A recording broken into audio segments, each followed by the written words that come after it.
जळगाव शहरातल्या मेहरुण भागात विषारी वायूची गळती झाल्याने 50 ते 60 जणांना विषबाधा झाली आहे। बाधितांना जिल्हा रुग्णालयात दाखल करण्यात आले। काही जणांची प्रकृती गंभीर आहे, त्यांच्यावरती उपचार सुरू आहेत।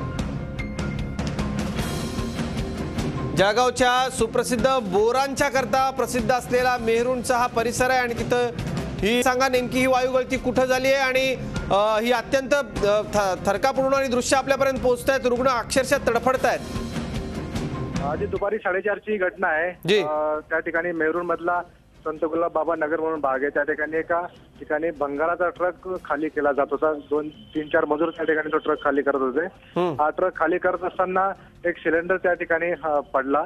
पडल्यानंतर त्या सिलेंडरला गळती लागल्यानंतर परिसरात त्याची वायू गळती पसरल्यामुळे जवळपासच्या नागरिकांना याचा त्रास व्हायला लागला। मळमळ, उलट्या, श्वसनाला त्रास व्हायला लागला आणि हळूहळू लोक त्या ठिकाणी बाहेर निघायला लागले आणि जवळपास 50 ते 60 रुग्णांना म्हणजे लोकांना सध्या बाधा झालेली आहे वायूची।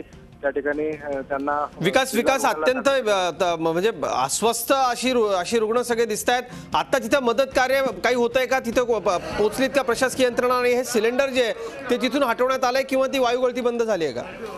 आधी सगळ्यात महत्त्वाचं म्हणजे जेव्हा या सिलेंडरमधून वायू गळती झाली, महापालिकेचा अग्निशामक दलाचा बंब त्या ठिकाणी गेला।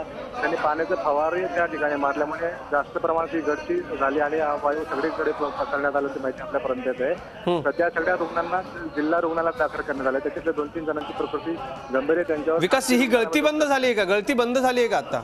आधी गळती परिपूर्ण बंद झालेली आहे, मात्र वायू हा परिसरात पसरलेला आहे। त्याच्यामुळे नागरिकांना अजूनही त्याचा त्रास होतोय।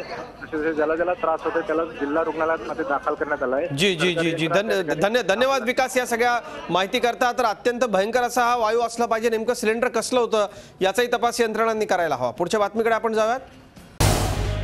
झी 24 तास रहा एक पाऊल पुढे।